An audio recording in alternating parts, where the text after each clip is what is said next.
Hoxh, do shta me vetë ditën e gjykimit, të cilët është pjesë, se duhet ta besojmë, patjetër. Toka do t'jetë dëshmitar, apo jo? Toka. Toka në cilën po ecim. Po. Pasha Allahun, toka nuk është thjesht zale gur, zhavar, asfalt. Toka, Allahu e krijoi qiejt dhe tokën. Allahu është krijuesi i qiejve dhe i tokës. Përveç që toka ka funksionin e vet, që i dim e që shumët nuk i dim, toka ka dhe një funksion tjetër cilën Allahu sunullah e ka angazhu e ka. Kemi të bëjmë me ditën e gjykimit. Kemi të bëjmë kur me Allahu thot minha khalaqnakum, prej toke ju kemi kriju. Wa fiha nu'idukum. Vdesim. Kthimi jonë është edhe njëherë kemi më këthi. Por nuk përfundon procedura me kaq. Allahu thot wa minha nukhrijukum taratan ukhra. Edhe njëherë kemi me ju ringjallë prej toke për me dhonë llogari dhe përgjegjësi për Allah.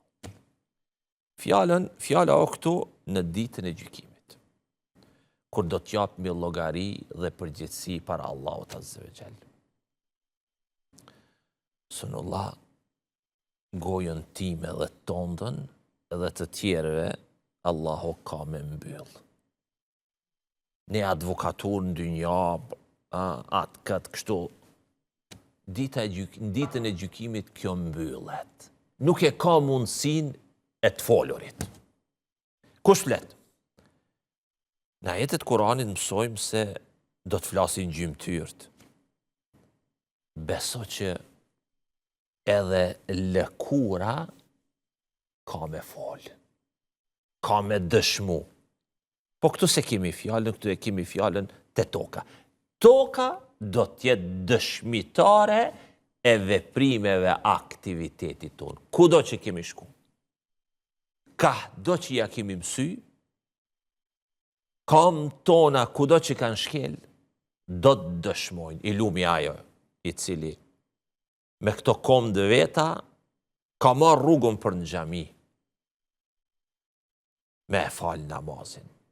Qajo rrugë e rrugicë, qajo tokë, qaj guri ku ka shkel koma ime dhe yte.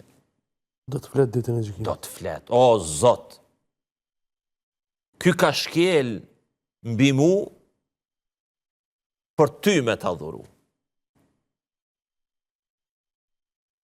Kjo kome cila ka shkel në atë tokë, në atë hapsir, edhe ka shku një jetim me ndihmu, një nevojtar me përkra, një gru dvej me fëmije, me jetima, me ndihmu, me qitë në selamet, do të dëshmoje toka se ky njeri është ai i cili e ka bo këtë pun të hajrit, këtë pun të mirë.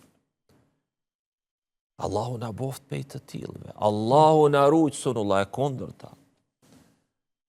Nëse ne ecim dhe lëvizim në për këtë tokë, duke marrë një rrugë për një veprim të keq, të ndytë, të poshtër, haram, me cilën Allahu Azza wa Jall, edhe kjo tokë do të dëshmoje. Andaj, Allahu na kalon të lirë që ne të zgjedhim kom tona. Aktivitetin ton që do mos kemi me zhvillu mbi këtë tokë. E i lumi ai i cili është në rrugë të mbarë, në veprime të mira e të hajrit, e do të boje dëshmitar sa ma tepër që të dëshmojnë për mirësitë e tij. I mjeri ai i cili e zgjedh vetën me u pozicionu në anën negative, ku toka do të dëshmoje për veprimet e tij. Andaj, sunullah, ndoshta dikush që po na shikon, mendon kur flasmi për ditën e gjykimit, mendon se ne po i tmerrojmë. Jo, pasha Allahun. ta bojnë, ta kuptojnë, ta konceptojnë një realitet. Feja islami hoxhallar, kur të flasim për vdekjen, për ringjalljen, për ditën e gjykimit, le ta marrin ketë për kompliment dhe për mirësi. Se në disa hadithe ka ardhur, kush beson Allahun dhe ditën e mram, le ta folë një fjalë të hajrit. Kush beson Allahun dhe ditën e mram, le ta boje këtë punë të mirë. Pra, një rregull. Sikur ta marrim këtë, do të jetë shumë e dobishme. Besimi në ditën e gjykimit, të folurit e hoxhallarëve, thirrësve për ditën e gjykimit, për varrin, përkundrazi përmirëson kualitetin e jetës sonë. Kur e mendojmë ne që kemi me dalë para Allahut azza wa jall, me dhonë llogari dhe përgjegjësi para Allahut azza wa jall, i përmirëson qëndrimet tona, veprimet tona, fjalët tona etj. etj. Andaj ta kemi në konsiderat se yawma idhin tuhaddithu akhbaraha, Allah thot.